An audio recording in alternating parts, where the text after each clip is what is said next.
Good evening, sweethearts. Tonight, I have enlisted a little bit of help from Band Bear. I know last time, Vlad maybe was not the best book holder, so we'll see how Band Bear does. I'm sure Vlad won't mind. Speaking of which, he's still here. He's just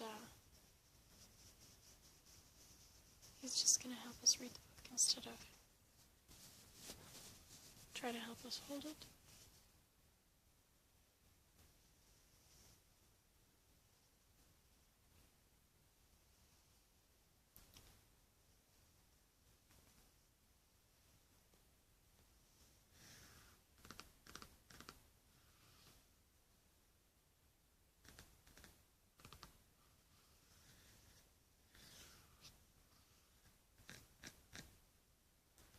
Alright, let's see where we left off.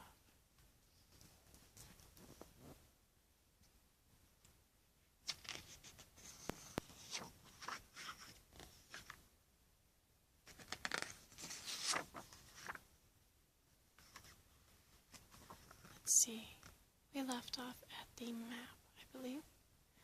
So, we're going to go ahead and look at Vampire Tales. The story of Aswang and Aswang.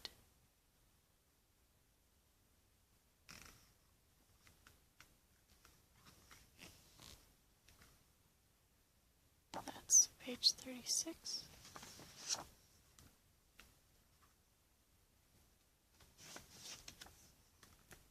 There's the fish woman again. Skipping ahead a few.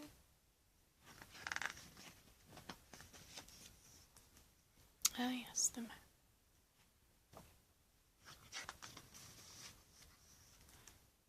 Goodness gracious. She could use some dental work as well. Alright. An A to Z of vampires. Ghul, an Arab vampire whose name translates from the Arabic to mean horse leech, blood-sucking spirit, or demon. In Western countries, this form of vampire is more commonly known as Ghul. Traditionally, an Ghul is a female demon who feasts on dead babies and inhabits cemeteries. It may appear as half woman, half fiend. Ghouls are said to devour the most recently dead bodies in a cemetery, and the sound of their chewing emanates from cemeteries at night. The Ghoul appears in Arabian folktales and literature, including the Book of 1001 Nights, or the Arabian Nights. And that's her. Alp. This German vampire-like spirit torments women's sleep at night. Its physical manifestations are considered highly dangerous. The Alp is thought to be male, and may be the spirit of a newly dead relative, or a demon. If a mother uses horse collar to ease the pain of childbirth, her child may become an Alp.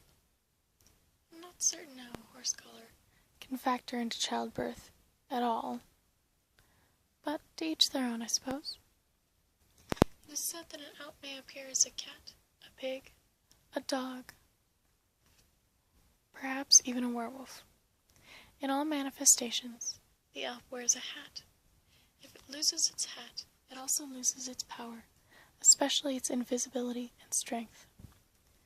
As a spirit, an Alp can fly like a bird and ride a horse. An Alp enters the body through the victim's mouth, via the tongue, or as a mist, or it may even turn into a snake. Utter misery follows ingestion, as I'm certain it would if you ingested a snake. Because it is involved in the terrors of the mind, it is virtually impossible to destroy an Alp. At night, women are advised to protect themselves by sleeping with their shoes beside the bed, with the toes pointing toward the door. This is supposed to be the Alp. I'm not sure what sort of hat he's wearing. To me it just looks like a rock.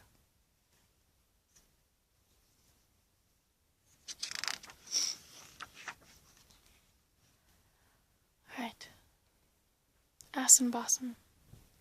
This African vampire inhabits Ghana, Ivory Coast, and Togo. The Aswang lives in deep forests and has a generally human shape, but with iron teeth, legs with hook-like appendages, and 6 arms. This vampire dangles from trees and grabs people who walk past, scooping them up and killing them. It can be male or female. You know, I could do with 6 arms. Not so much the hook-like appendages, but 6 arms for sure. Aswang, a vampire of the Philippines that appears as a beautiful woman by day and a flying fiend by night. An Aswang lives in a house and appears normal during the daytime.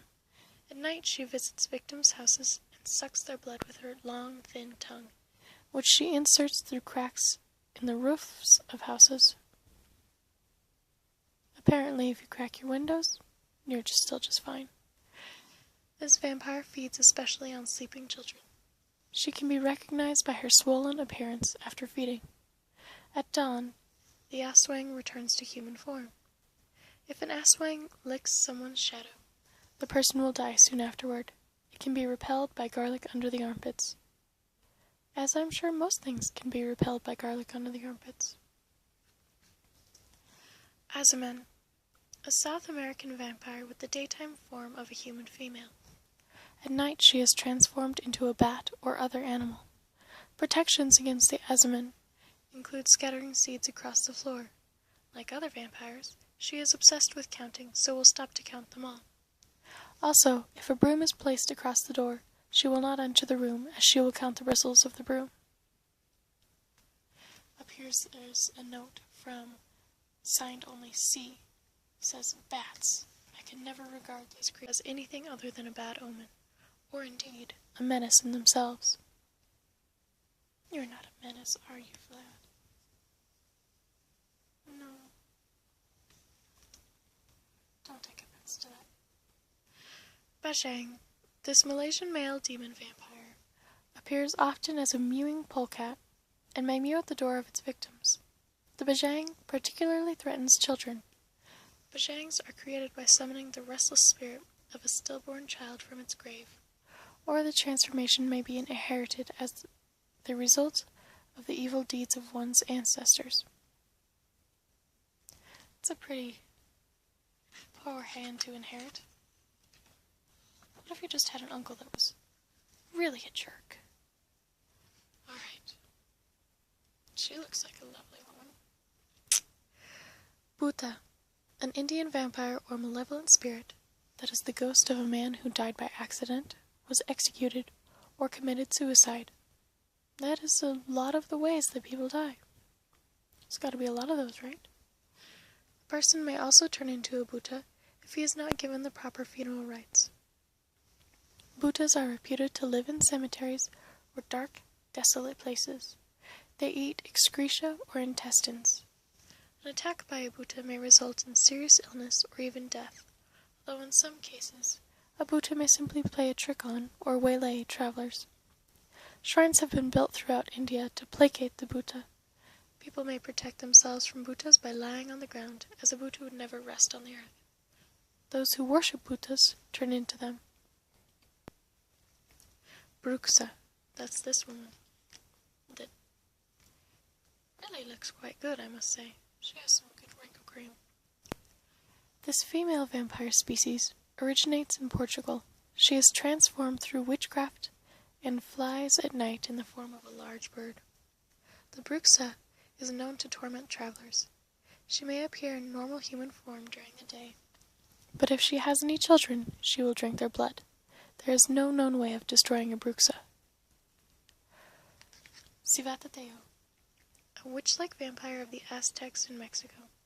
Noble women who die in childbirth return to Earth in this form to wander on broomsticks, hunting temples or crossroads.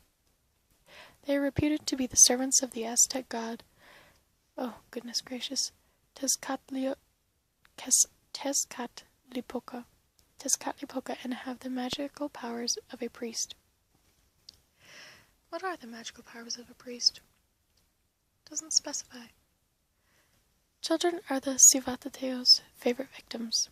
When attacked, They die of a wasting disease. Civatateos are shriveled and hideous, with white faces and arms and hands covered in white chalk. Crossbones are painted on their tattered dresses or tattooed on their shrunken flesh.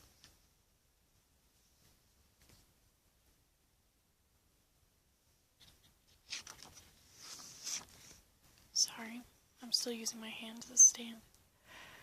Alright. Dergdu, also known as Dergdol. This is an Irish female demon whose name means red blood sucker. She is believed to rise once a year from her grave and seduce men until they enter her embrace. She then sucks them dry of blood. Stones must be piled on the graves suspected of housing this beast.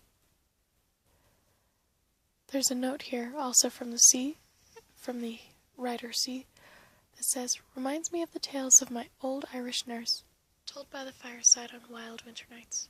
She swore on her mother's grave that her aunt had seen one of these demons." Dampir. In Serbia, Dampir is the child of a vampire. This name was coined by the Slavonic gypsies. If a male vampire has a child with his widow, a Dampir results. The child can also be known as vampire, male, or vampira, female. Dampirs are able to detect and destroy their vampiric families. Empusa. This vile vampire-like creature originated in Greek myths. Empusae are half donkey, half human, but can transform themselves into beautiful maidens. In this guise, they entice travelers to approach, then devour them. It says that this is a classical ceremonial pottery showing an empusa. Kangxi, a vampire demon from China, also known by the name Jiangxi. It is tall and has white or greenish hair over its body, long, sharp claws, terrible eyes and fangs. Older Kangxi can fly. They may be trapped in their graves by sprinkling them with rice, iron, and red peas. They may be destroyed by lightning. It says this is a picture of a Kangxi. Really needs a dentist. You know, vampires wouldn't be so bad, or probably as angry. They just had a good dentist. Krovizhak, a Bulgarian name for a vampire, also known as vampire or ubor. This vampire stays in its grave for 400 days while its skeleton forms. It can be destroyed by chaining it to the grave and strewing wild roses about, or by planting wild roses above the coffin. Kudlak, a Slovenian name for a vampire. Lamia. A lamia is a female vampire or vampiric demon who entices children to her and eats them. She may appear as a beautiful woman, but have the body of a scaled lion or serpent. You know, I think the whole beautiful woman aspect is a little bit, negated as soon as you have the body of a scaled lion or serpent. Lamiae appear at night to prey on children, drinking their blood and eating their flesh. They are named after a woman in Greek legend who was the mortal lover of the god Zeus. In revenge, Zeus's wife Hera made Lamia so insane that she ate all her own children. When she realized what she had done, she set out to kill the children of others. Other traditions say that a Lamia is a species of demon who has the power to remove her eyes. She entices men to their deaths, then devours them in a gruesome manner. I'm not sure what sort of benefit removing your eyes would be. There's a quote here. It says, "The hinder parts of the beast are like unto a goat, his forelegs like a bear's, his upper parts to a woman, the body scaled all over like a dragon." This is supposed to be a picture of a lamia. I do believe those are breasts. Maybe that's what they mean by a beautiful woman. Lugaro or Ligaro, a West Indian witch vampire. Lugat, an Albanian type of vampire, also known as Kukutoi. It has similarities to other undead creatures found in the Balkans and can be hamstrung or burned to render it harmless. Other traditions describe the Lugat as a formidable monster that may not be destroyed by any living thing other than a wolf which can bite off its leg.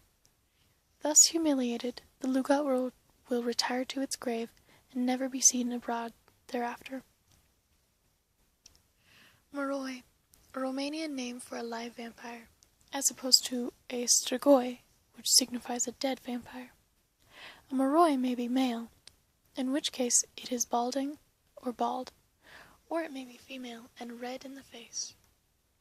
That's supposedly that one. It looks a bit like Gollum, if you ask me.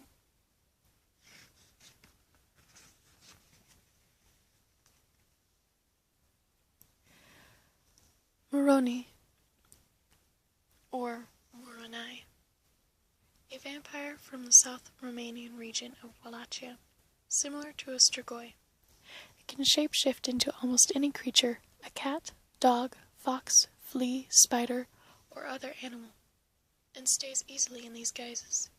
Its victims innocently believe it to be the creature it shapeshifts to resemble, and are drained of blood, but they do not have puncture marks. Anyone thus slain is doomed to become a vampire. A Moroni can be identified in its grave by its long fangs, sharp talons or claws, and the fresh blood that drips from its orifices. To destroy a Moroni, you must pound a long nail through its forehead or stake through its heart. It says that this is a Moroni in fox guise. I will admit that fox was a little scary. Oh, I'm gonna butcher this one too. Nachseher. Nachseher? An unusual German vampire species. One may distinguish a Nachseher in its coffin by its curious custom of holding the thumb of one hand in the other hand while keeping its left eye open. A Nachseher... Well, I'm really doing a terrible job of saying that name. Devours its own shroud while in the grave, then begins to feast on its own flesh. As this happens, its surviving relations begin to waste away as the life force is drawn out of their bodies. The Nachseher then leaves its coffin and visits its family, often in the guise of a pig, and drinks their blood. Another tradition of this fearsome creature is that it may enter the belfry of a church and ring the bells, which bring death to any mortal who hears them. The Nachseher may also bring death to any unfortunate upon whom its shadow falls. To destroy a Nachseher, one must place a coin inside the mouth and cut off its head with an axe. Not a knife, mind you, an axe. There is a name in the corpse's clothing. It must be removed. Well, can't be buried in your Gucci.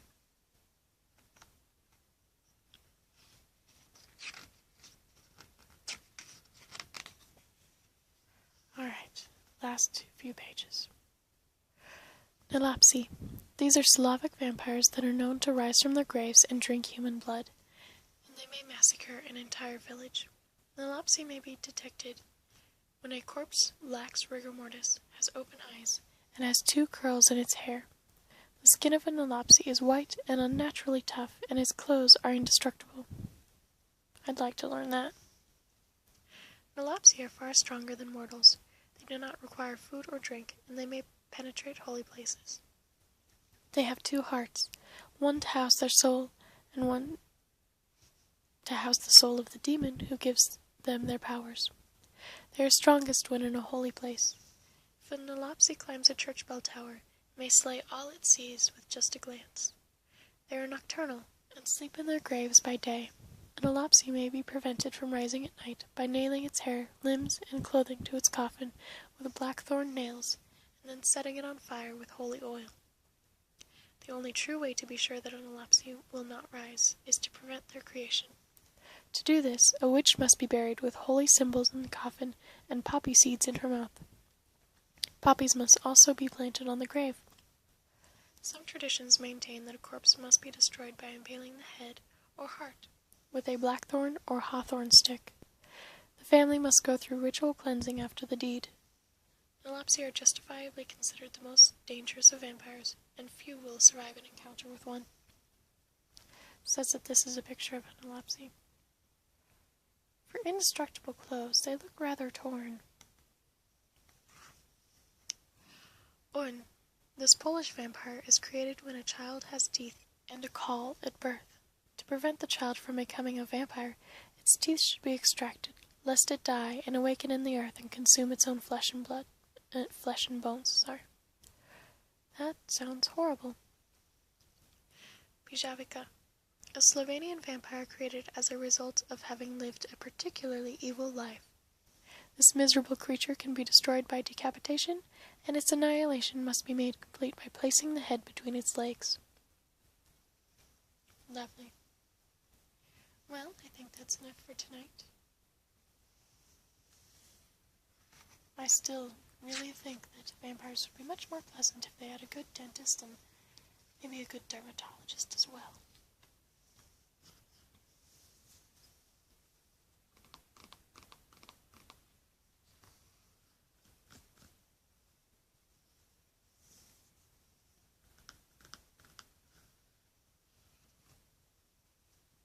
I'm not sure how many more parts we'll have to this, but it's not a terribly long book. I hope you're enjoying this so far. Good night, darlings.